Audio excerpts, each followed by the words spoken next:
लगभग 3 घंटे से उस कॉफ़ी शॉप की कॉर्नर सीट पर बैठकर मैं अपने विचारों को शब्दों में पिरोने की कोशिश कर रही थी। हाथ में पेन लिए और उसी कॉफ़ी शॉप की टेबल पर पड़े टिश्यू पेपर पर कभी तो एक शब्द लिख देती और फिर कुछ देर बाद उसी एक शब्द को पेन से काट देती, या फिर 2 वाक्य लिखती और 5-6 बार वो वाक्य पढ़ने पर ऐसा लगता कि कुछ अधूरा सा लिख दिया, और इस वजह से उस वाक्य पर कुछ ऐसी आड़ी तिरछी पेन से लकीरें खींच देती कि वह पढ़ी ना जा सके। ऐसा अक्सर होता है हमारे साथ। जब हम कहानी लिखने बैठते हैं तो एक आत्ममंथन सा चलता है कि कौन से शब्द सही रहेंगे, या फिर कौन सा शब्द कहानी की जीवंतता के साथ न्याय कर पाएंगे, या फिर उसके अर्थ को सार्थक मूल्य प्रदान कर पाएंगे। मुझे आज भी याद है कि कैसे बचपन में मैं अपने घर की लाइब्रेरी से एक किताब निकालती थी और हफ्ते के भीतर भीतर उसे पूरी कर उसे वापस ठीक उसी जगह पर रख देती थी।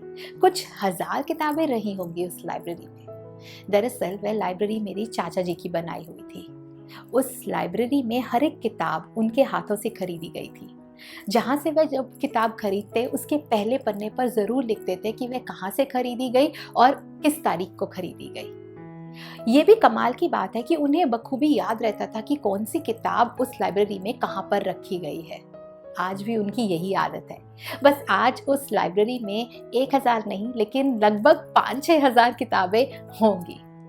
हाँ, मुझे उस समय ना एक हफ्ते में एक ही किताब निकालने की और पढ़ने की परमिशन थी, क्योंकि मेरे चाचा जी को लगता था कि इससे कहीं मेरी पढ़ाई पे नुकसान ना हो।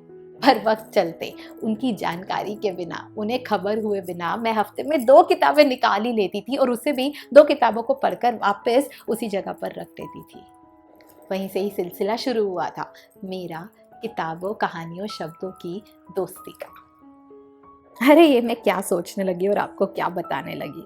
पर देखा जाए तो शब्द ही तो होते हैं जो तीर का भी काम करते हैं और फूल का भी। कई कई शब्दों के तो एक से भी अधिक अर्थ होते हैं। इंसान कहना कुछ चाहता है पर कहता कुछ और है, और या फिर जो वो कहता है दूसरा कुछ और समझ लेता है। 2 कप कॉफ़ी के पहले से ही हो चुके थे, तीसरे का मैं इंतज़ार कर रही थी। मैं सोचने लगी कि एक कहानी भी तो एक रास्ते की तरह ही होती है, जिस पर एक पाठक चलता है। कभी तो उसे वह रास्ते चित प्रचित लगते हैं और कभी अनजाने से। इन रास्तों में घुमाव भी आते हैं और गड्ढे भी, और पाठक खो सा जाता है। कभी कभी लेखक पाठक का हाथ पकड़कर चलता है और कभी पाठक लेखक का, पर हाथ छूटते नहीं हैं। इसी रास्ते पर कभी लेखक आगे होता है और कभी पाठक, और इसी आगे पीछे के खेल में कहानी अपना रास्ता खुद ही बनाते हुए चलती जाती है।